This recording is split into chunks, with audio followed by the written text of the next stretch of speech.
With all the martial arts, tricking, and punching, Gladiator Underground doesn't pretend to reinvent the genre. Perhaps it should. Let's talk about it.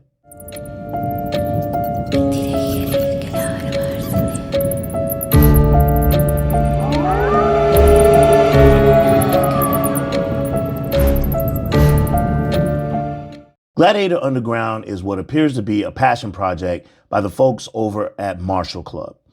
Doing this review is going to be difficult for me, and I'm going to tell you why.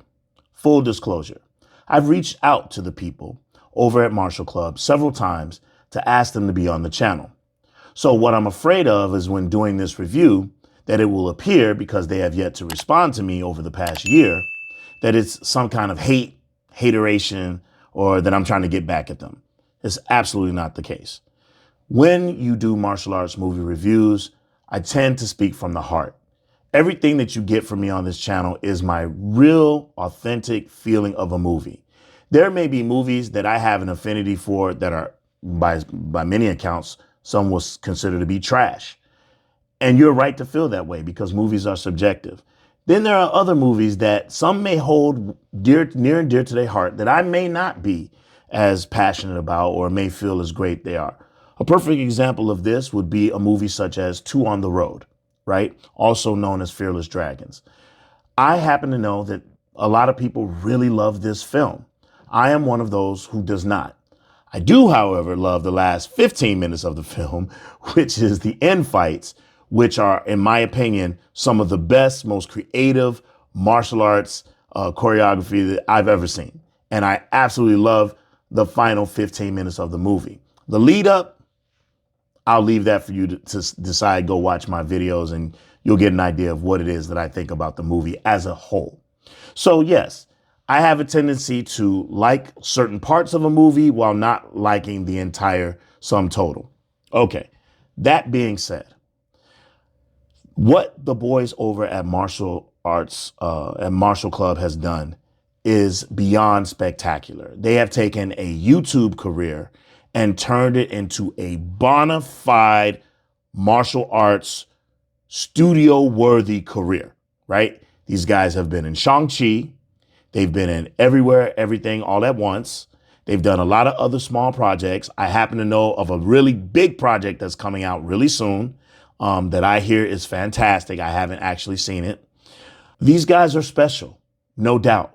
Their skits on YouTube are legendary.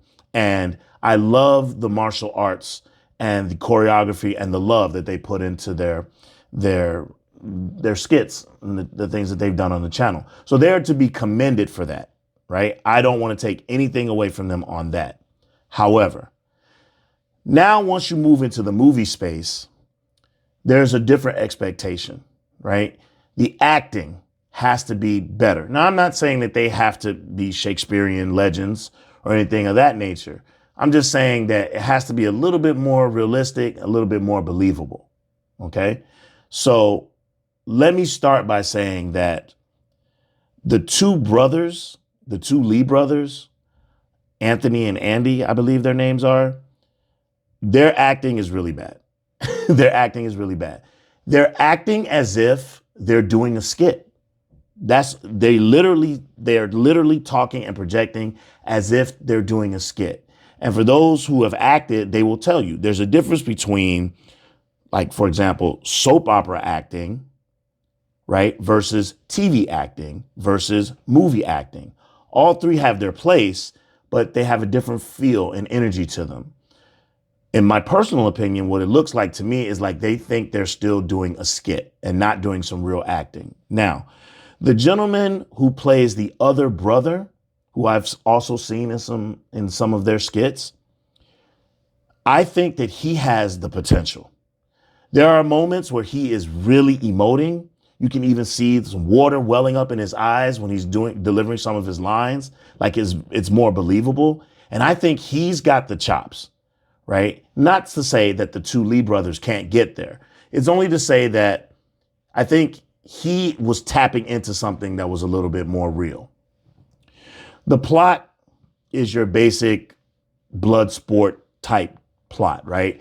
There's not a whole lot there, but that's okay right? Because what people are really coming to see is the martial arts.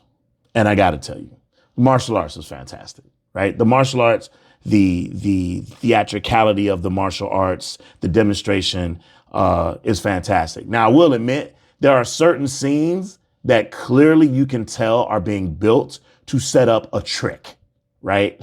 A trick, which, by the way, Andy Lee is, in my opinion, and I know quite a few trickers. I think he's top 3 in the country. Top 3 in the country. The way he sacrifices his body when he's doing tricking is phenomenal, right? And he has opportunities in the movie to demonstrate that, and it is a sight to see. So I won't take away that from them, right? The martial arts of it all. But if you're asking me to sit through an hour plus of a movie, there has to be a better script. There has to be better writing, so that ties it all together so that I want to be there. I don't want to frown my lips and turn up, this like level of this is not real or realistic. And there has to be a certain kind of realism and continuity that happens in the film that for this one, it just doesn't happen, right? Take, for example, Anthony Lee's character, who his character is in actuality not he's not a main character. He's sort of a side character, but he is an antagonist in the film. And he goes about his fights. He uses a little mixture of everything. He does some bobbing and weaving a la Mike Tyson, and he does some animalistic type running technique that I've seen him do in his vampire skit. And it's very entertaining. However, a little bit too much campiness, a little bit too much silliness from him. And so it makes his character not believable. To add to the fact that his character is less believable is the fact that he kills the main character, Sifu, right? For really no real reason, but he does it. Okay, that's fine. Then at some point in the movie, towards the end, and this is spoilers, he's redeemed, right? Again, for no real reason. He's redeemed. And he then is in the final scene and all is forgiven, right? They want you to believe that this character is this vicious, violent guy who's really good at what he does and is basically like an animal, right? He goes about cracking jokes. He's vile. He's disgusting. Yes, he does actually bite off a guy's in the movie, literally bites off a guy's in the movie, and then proceeds to take the man unit and starts simulating for. Listen, it's not a choice that I would have made, but that's what he did. All right. And then to turn around later on and project him as a family man, a man who did what he did because he has a wife and a kid. So it's really weird. It's really weird. And you're asking the audience to accept a lot, right? Then there's this relationship, right, between Andy Lee and the other gentleman's name, whose name, forgive me, I can't remember right now. And you're supposed to believe that they are brothers. Clearly they are not. The other gentleman definitely looks, and again, I haven't looked this up, looks like he may be Cambodian or like Thailand or something like that. I don't buy that him and Andy are related, but put that to the side. Their relationship is very strained, and you're not really sure why they are in the tournament, right? One, Andy Lee is saying he's in the tournament to show the world Kung Fu and to redeem to create this kind of sense of, I'm here to redeem martial arts and show the world the beauty of Chinese Kung Fu and to take this tournament down because it's an abomination. And then his brother, who's the older brother, is basically there to stop him from doing it by entering the tournament and beating him. And he also has like a grudge against his Sifu. they didn't really, what they should have done, in my personal opinion, again, was they should have done is they should have gone into that story a little bit more. Explain to us why he has such a resentment for his Sifu and his now star student, which is his younger brother, right? So there's missed opportunity there, right? As far as the fights are concerned, they're okay. I think that, and I'm using Bloodsport as the blueprint. The characters that fight in Bloodsport are much more colorful, and you kind of want to see them fight again. And in Bloodsport, they do you the service of letting you see those guys fight in other fights so that you can sort of root for them. And then eventually those characters will then fight the protagonist, which in Bloodsport is Jean-Claude Van Damme, which they had an opportunity to do, but they didn't do.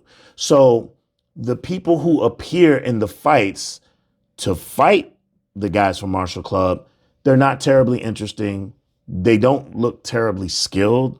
They just look like a bunch of their buddies or someone who they happen to help them get spots in the movie. So overall, I'm going to say, and I want to stress this because I don't want this to come off as hate. I'm sure at some point they're going to see this video and they're going to be probably pissed off at me. It's going to make them even dislike my channel more or decide that they're not going to rock with us. I will always be my authentic, honest self. For those of you who watch my channel and know how we rock, that's how I get down, right? That does not mean in any shape, form, or fashion, and I'm not kissing ass, that I don't like these guys. I think these guys, again, I'm going to say it again, these guys are exemplary of what you want to see in YouTubers and their growth. The ability to transcend from YouTube to eventually bigger and better things, right? A la IShowSpeed or Kai Cenat. These guys who start from the bottom and now they're on top. So I'm not trying to knock them off their square. I still love these guys. I still want to see them continue to grow and get better. And that's what I want for them ultimately. But I have to call a duck a duck. This movie is not good, right? But it's worth a rent for sure. And I would ask all of you all to give it a rent, right? It's on all of your platforms. You should be able to rent it on Fandango or Vudu and things of that nature. So check it out, give it a watch, and then, hey, leave us a comment below. Let us think. Am I wrong? If I'm wrong, tell me I'm wrong. I'm okay with that. But for now, I'm going to have to give it 4 kicks. All right? This is your boy, OG Ant. We'll see you on the next one. Peace.